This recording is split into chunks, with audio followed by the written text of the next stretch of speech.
everybody. Welcome back to a special edition of Plantain FC, where we will be discussing the Ecuadorian national team and their upcoming 3 qualifiers for the Qatar World Cup in 2022. I have one of my usual guests, a good friend of mine, Martin. Martin, welcome. For those who don't know you, or for the people that have not watched you so far in my channel, can you introduce yourself briefly so that we can know who you are? Yeah, of course. Hey, Diego. My name is Martin Benitez. I run the EcuadorHeroes account, Voice of Ecuador account on Twitter and Instagram. And I'm a licensed coach of the Ecuadorian Football Federation. Excellent. Very good. And the reason why we're all here is that we wanted to preview the 3 matches for the Ecuadorian national team. As we all know, they're going to be very, very important for us. We have 3 winnable games, we believe, where we need to get as many points as possible in order for us to keep on being quite high in the table and hopefully winning one of the 4 direct berths towards the World Cup.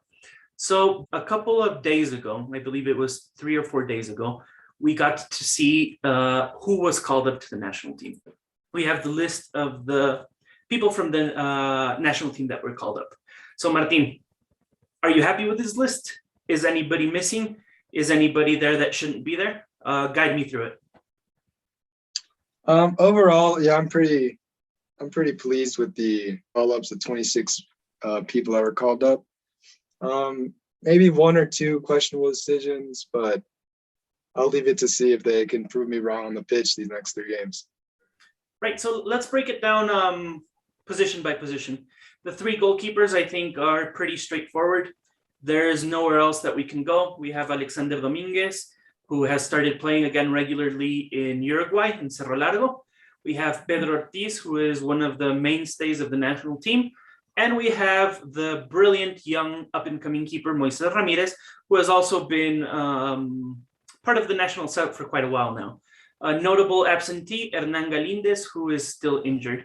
So out of these 3 keepers, do you agree with them? Is everything fine? Is this what you expected? I think those are the top 3 right now. Galindez obviously injured, but yeah, I'm very pleased with those 3 goalkeepers. I don't think any other goalkeeper should have been included. Okay, so out of these 3, our starting goalkeeper is injured. Who's going to play according to you? Who do you think is going to play? Okay, so this might be a hot take just because he wasn't here the last time, but I would put Alexander Dominguez just because he's been having regularity in Cerro Largo.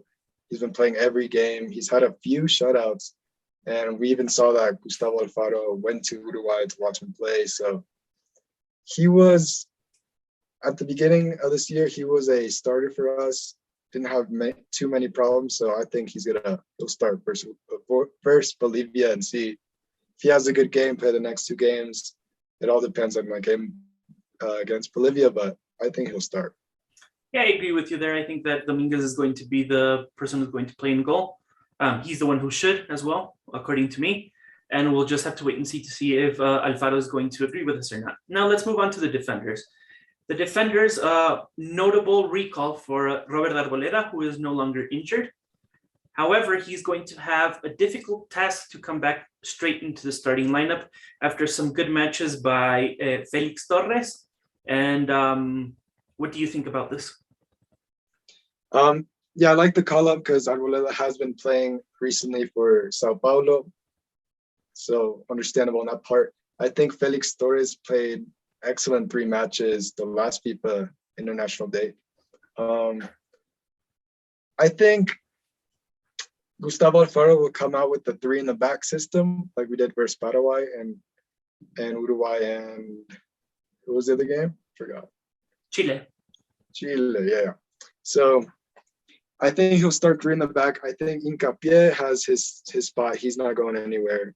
Felix Torres, I would definitely start him. He played good for us, been consistent for Club Santos Laguna. Mm-hmm. And I like how Leon played for us too.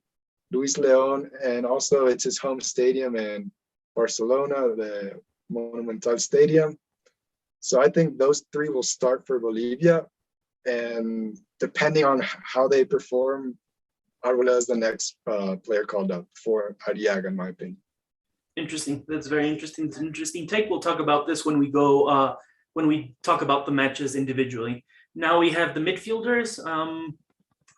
Notable, very, very notable call-up. First call-up for the Ecuadorian who has lived in England his entire life almost, Jeremy Sarmiento.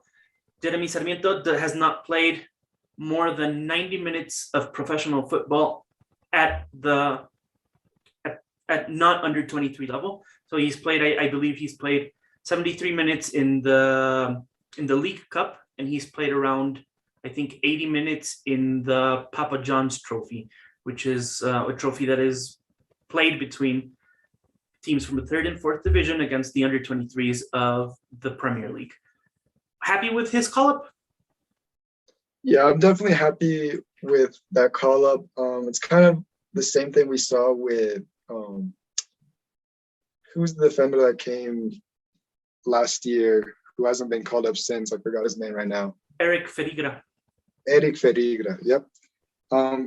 I think these 3 games for Sarmiento to probably get some minutes so he can get blocked from England or Spain, possibilities of joining their national team. But Jeremy Sarmiento, the last month he's had some action. He actually scored a goal too for Brighton. So I think he'll definitely have some minutes versus Bolivia. I think so as well. I think he's going to be, he's definitely called up for the reason that you mentioned. He's called up so that he's blocked and he's locked and he cannot play for any other national teams. And in order for that to happen, he has to actually play. And I think that Bolivia is going to be probably the safest bet to see him in action. I do not know if as a starter or as coming in the second half. Our left-hand side towards the wing is quite weak, so there is absolutely no reason why he does not fancy his chances to be a starter, but we will just wait and see how he has responded to Gustavo Alfaro, to his idea, and to being with the group for the first time. And then finally we have, sorry, yes? I was just gonna add, yeah, I think it's a bit too much to put him as a starter. Remember, he's still 19 years old. I think he'll have some minutes, but I wouldn't put him as a starter personally. Okay, we'll discuss that just in the next segment when we'll talk about those games. And then finally, we have the strikers. We have Michael Estrada, Ener Valencia, Brian Angulo, and Jose Angulo, the both Angulos. I think that this is looking pretty slim with regards to the quality that we have up front. We have Estrada, who has actually performed quite well, in my opinion. He scored a couple goals. He's been around the setup quite a lot. He knows what Alfaro wants. He has been part of the team for a while. So I think that maybe he'll be itching to be one of the starters this time. And obviously our captain, Ener Valencia, who is not going through the biggest, through the best moment in his national career. But you never know when he might score his next goal. What do we think about these strikers, Martin?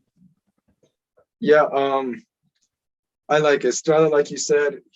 I think he's our top scorer. He's been very good for the national team.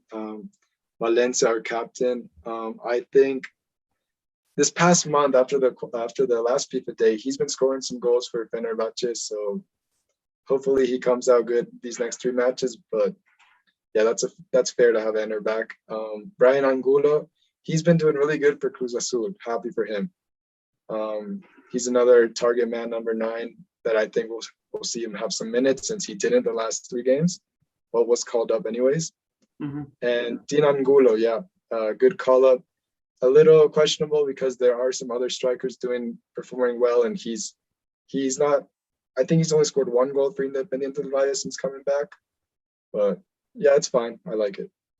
Very good. So with that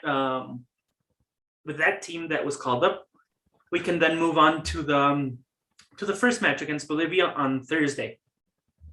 What do you think about this match? Well, let's start with your starting lineup. Who is your starting lineup for this match? All right, so goalkeeper Dominguez. I think we'll play 3 in the back. Those 3 I'm going to go with Hincapié, Felix Torres, and Leon.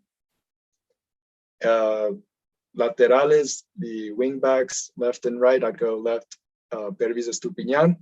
He's played every minute for us these qualifying rounds. He's been, in my opinion, solid. And I would put Byron Castillo on the right. again, it's his. He played really well for us last FIFA day, and it's in his own stadium. So I would put that right side Castillo definitely over Preciado.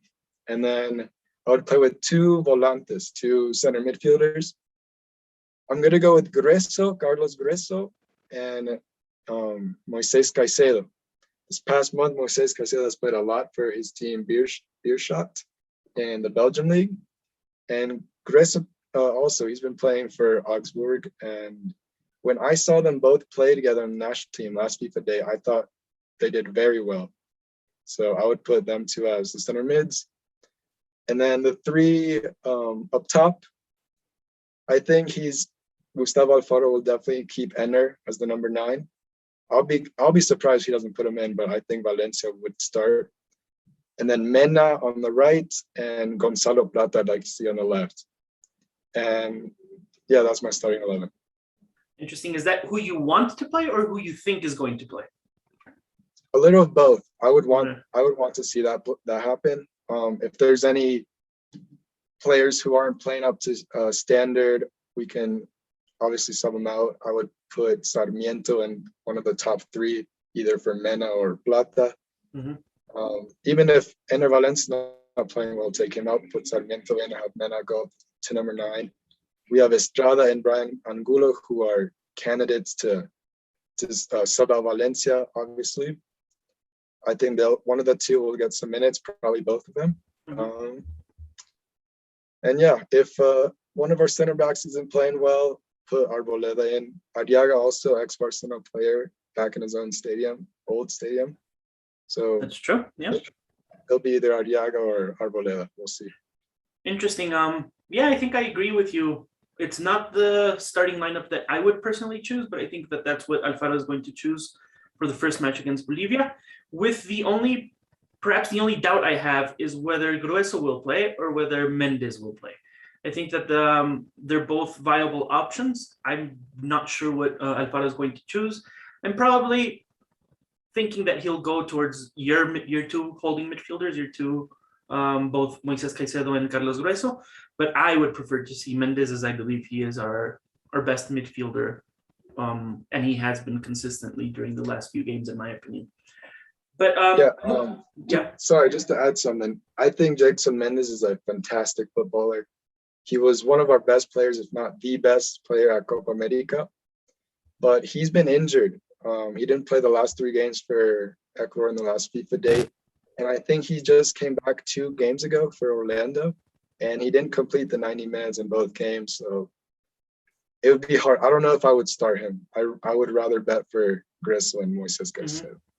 Excellent. One question that I forgot to ask you previously. What is your feeling about the national team moving and playing in the Monumental? What are your thoughts on that? Is it the correct move, incorrect move? Give me a little bit of information about what you think about that. Yeah, so it all just comes down to the circumstance. This situation we have right now is we play against Bolivia at home, and then we play at Venezuela and at Colombia. So at those 2 away games, it's not altitude. In Quito, there is altitude, which does make a difference. And so I think it was wise to have the game played in Guayaquil. No complaints for me. I think that's a smart move, and hopefully we pull out the win. I agree with you. If we look, if we just take a minute to look at the people that we have called up: Pedro Ortiz, Torres, Arriaga, Hincapié, León, Palacios, Castillo, Estupiñan, Arboleda.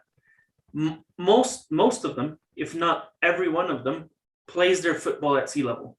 So I don't think playing in Quito when we have 2 away matches at places that are at sea level and are extremely warm, it would have been beneficial to us.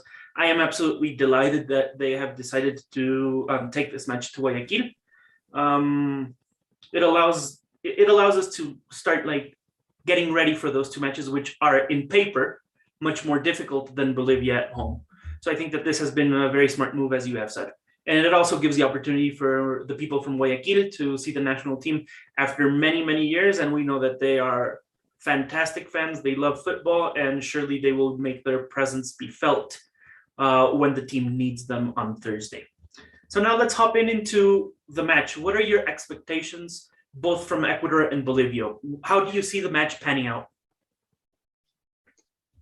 So, like you said, this is the only game at home. We start out with them. We beat Bolivia away over there last year in the qualifiers, the same qualifiers, 3-2, I believe. And so if we beat them at Bolivia, I think we should definitely get the 3 points here. It's also a must-win game since we dropped from 3rd place to 4th place for Uruguay. And so,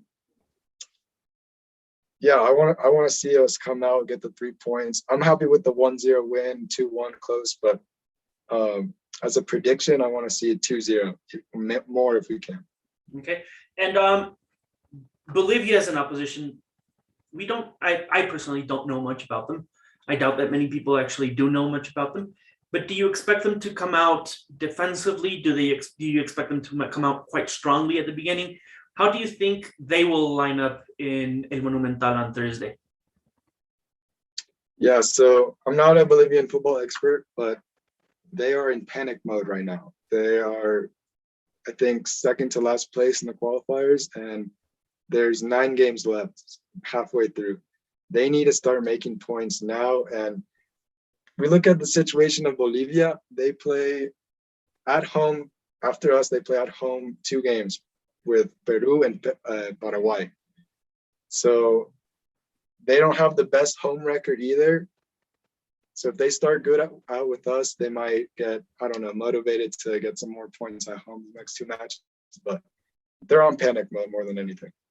So you expect them to come out quite strongly then, try to attack us, or do you expect them to drop down a bit and try to get a point? I think they'll come out trying to score, not defensively. If they can get the first goal or create some attack, I think that after that they'll drop to try to maintain that lead or try to get the draw. But I think they're gonna come out and just try to score on us.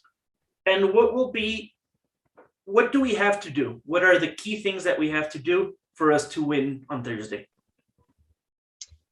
Yeah, so I like how our game is just possessing the ball, maintaining possession of the ball, and trying to find that cross or that shot.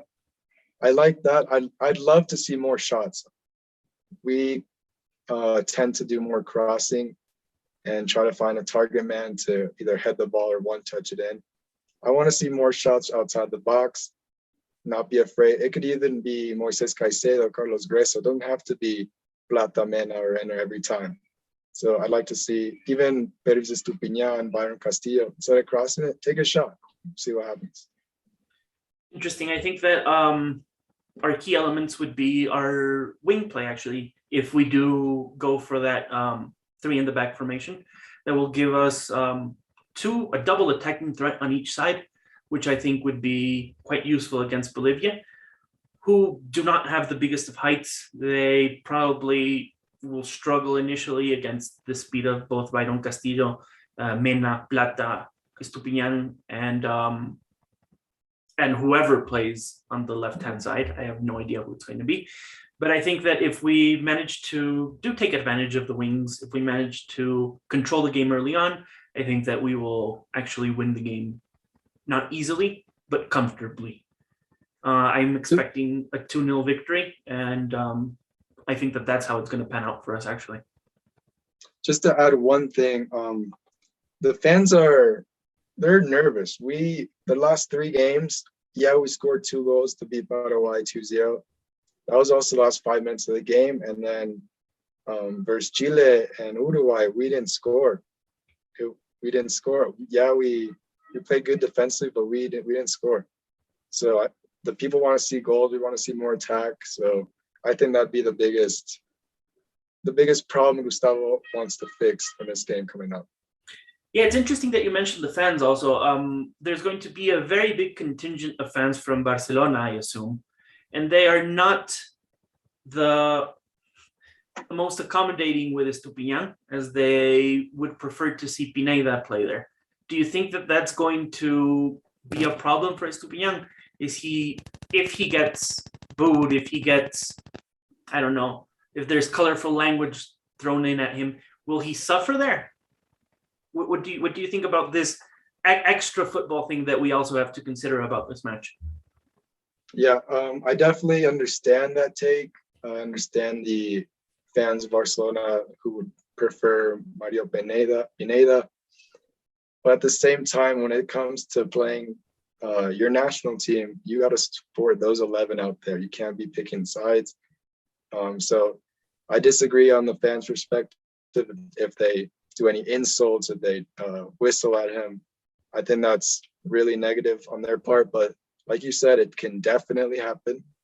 But Pervis, he's been in Europe for a while now. He's a true professional, I believe.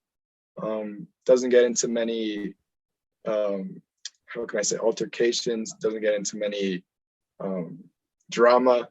So I think he'd be strong enough to just ignore it. And one final thing before we move on with regards to this Pervis Estupiñan topic that has to be mentioned. Do you think that it's playing around in Alfaro's mind to not play him because of this?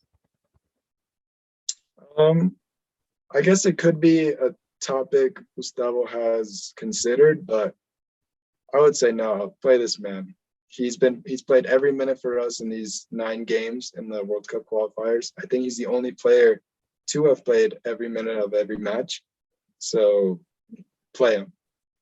Yeah, I think that is what's going to happen. He has the full backing of Alfaro. He plays him there, whether some people like it or not.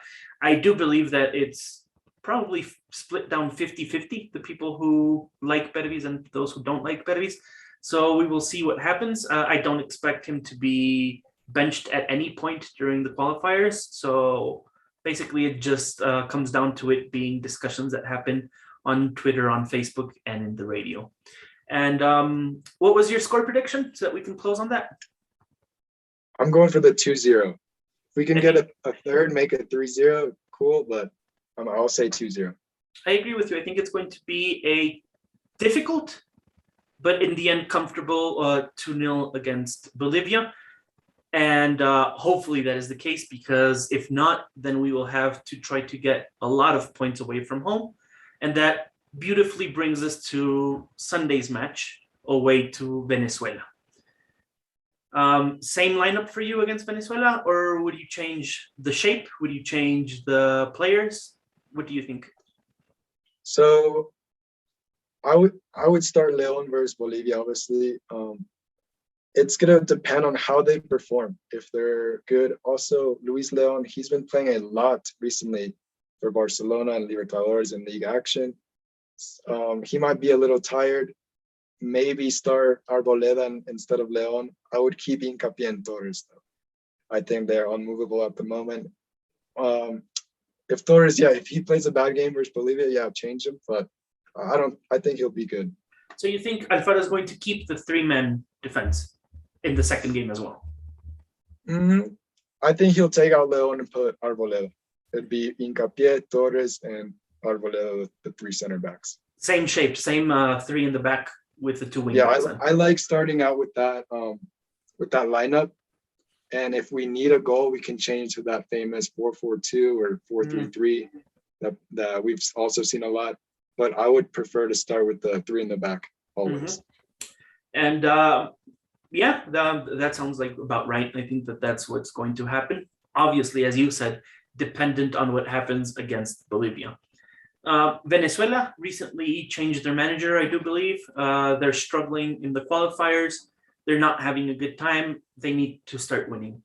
I assume that they've earmarked Ecuador's visit as a possibility to gain 3 points. How do we think we have to approach this game?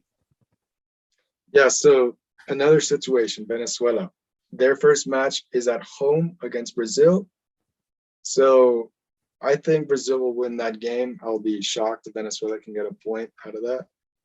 But they're at home. So then the next game is against Ecuador in their place, which is their last home game of this FIFA day. So it's Venezuela. They're in last place, but they're also in panic mode, just like Bolivia. And if they don't get a point with Brazil, which I don't think they will, they're going to do anything in its power to try to get the 3 points versus us. And how do we approach this game then? Do we try to buckle down defensively the first 15? Do we go all out attacking? How would you approach this game against Venezuela in Venezuela? That's a good question. I think they will be attacking a lot more than we will, just because they are desperate for any points. I would start that 3 in the back because we can just contain the ball. If we have possession of the ball, they'll do all the running, and then we can slip one through in the attack and hopefully get a result. But I would be contained for this match. I'm not looking to score first. Try to get them tired first. That's my opinion. So you want to be strong defensively and take full advantage of any possible counterattacks. Yep.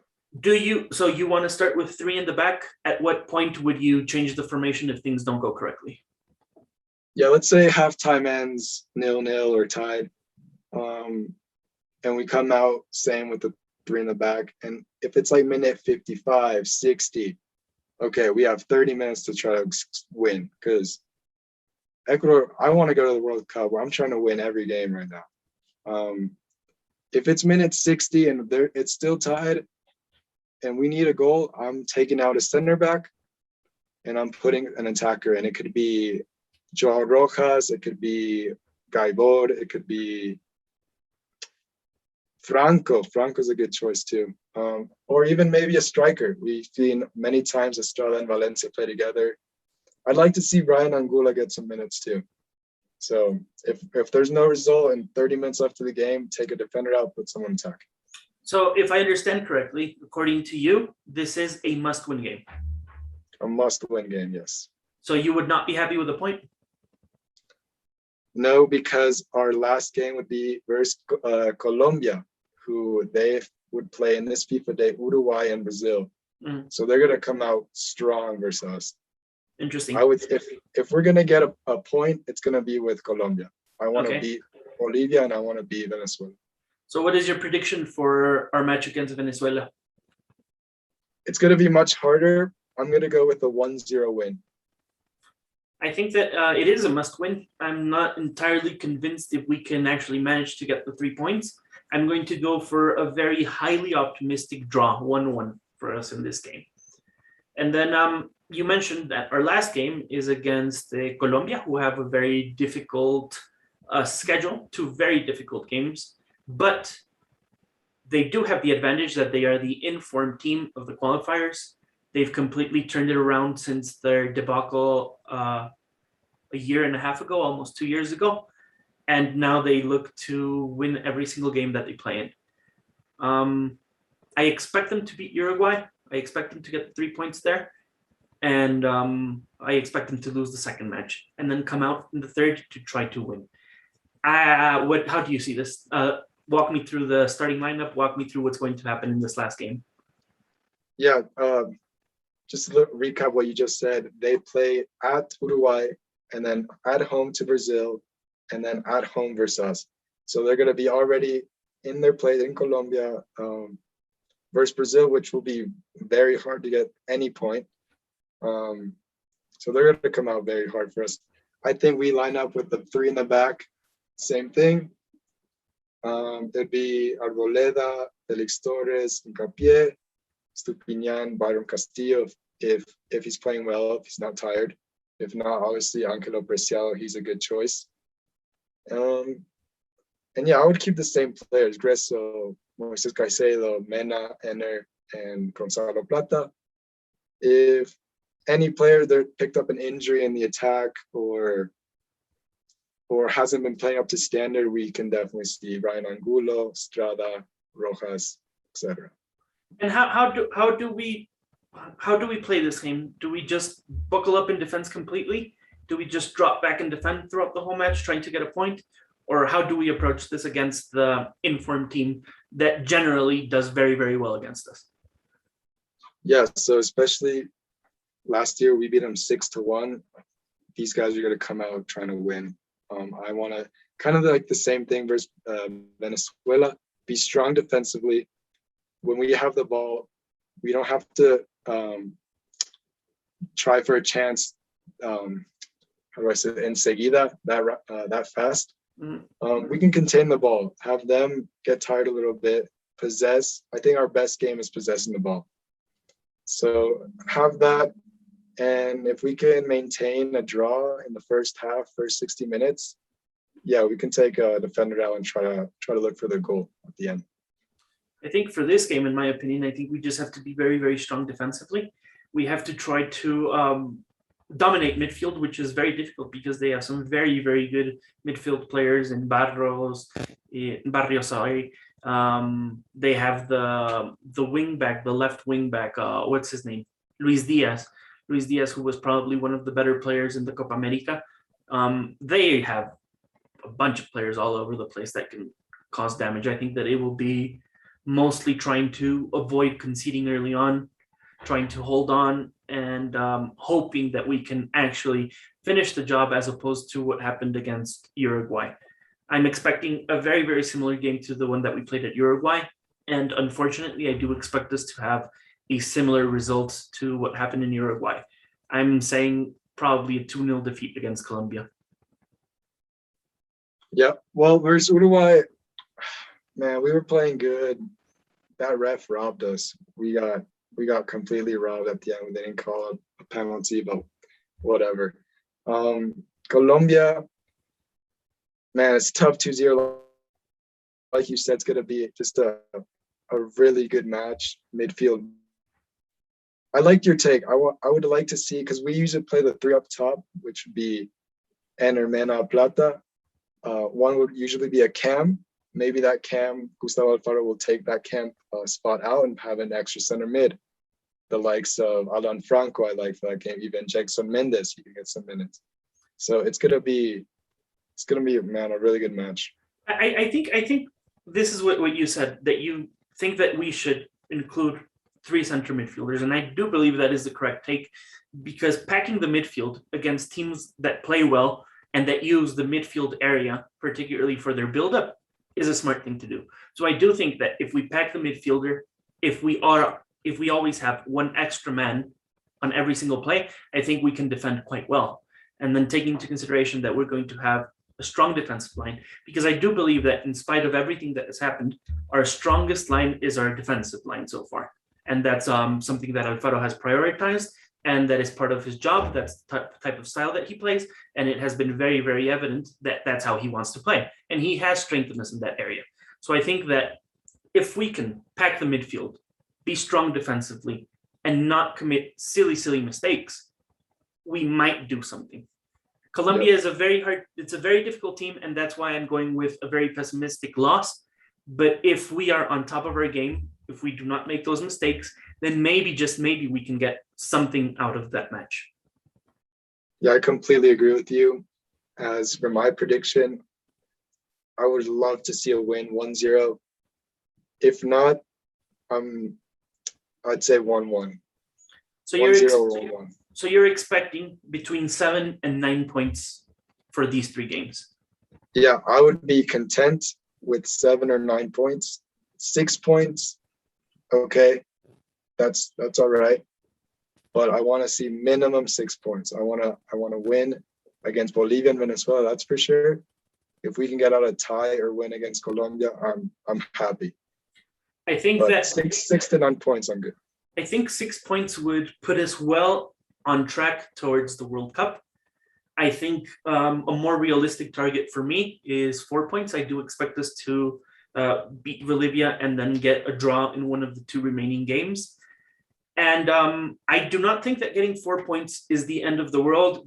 So this is the table right now, right? We have Brazil, correct, Argentina, Uruguay, Ecuador, Colombia. Colombia and Uruguay are direct rivals who are ahead and underneath us, respectively. They have very difficult schedules in this international break. They have 2 very difficult games for Colombia and Ecuador. And Uruguay just has straight out the most difficult games of any team of any type of schedule. They play Argentina, they play Brazil, and they play an informed Colombia. based on that, that's the reason why I thought getting 4 points would not be the end of the world. Uruguay are not going to beat Argentina. They're not going to beat Brazil. On their best day, they're going to draw against them. And then they play Colombia. Both of them can't win. Statistically, one of them is going to drop points. So that's the reasoning behind me saying that 4 points would not be the end of the world. Ideally, we would get 6, which would take us to 19. And I think that that would put us well on track, considering we still have to play. We have Venezuela at home. We have Peru away. And we have Chile away. Those are the 3 last games that I would expect for us to be able to pick up points. Because on the way that Brazil and Argentina are looking right now, it looks very difficult for us to beat them. What do you think about the schedule? Just to close, can you talk a little bit about this so that you can close it out? Yeah. So I didn't think about what you said, Uruguay or Colombia schedule, which is a very valid point. 4 points it's okay. It's pretty good for us, actually. So I guess to close it out, we right now are tied with Colombia with points. We only have 5 goals more on goal differential. That's actually the 6-1 win that we did against them, 5 goals there. But it just all depends on how we come out these first 2 games. Would love to see 6 points, 4 points though, not bad. I think that this is going to be my hot take for the day. If we manage to beat Colombia, I think we are almost qualified to the World Cup. Me too. I agree. Considering that if we do manage to beat Bolivia and perhaps scrape 1 or 3 points away from Venezuela, all contingent on that, it has to be said. But if we do manage to get anywhere between 6 to 9 points, from 7 to 9 points, I think that that would put us straight on the path towards qualification. That said, it could all go completely wrong. We could lose against Bolivia straight away, then get knocked out against Venezuela, and then end up a horrible international break with a loss against Colombia. What happens then? Martin, what do you, if you were part of the board of the Federación Ecuatoriana de Fútbol, and if the worst case scenario comes true, what happens then? What decisions must be made? So what would happen? There'd be 6 games left. Like you said, Uruguay and Colombia are a direct rival.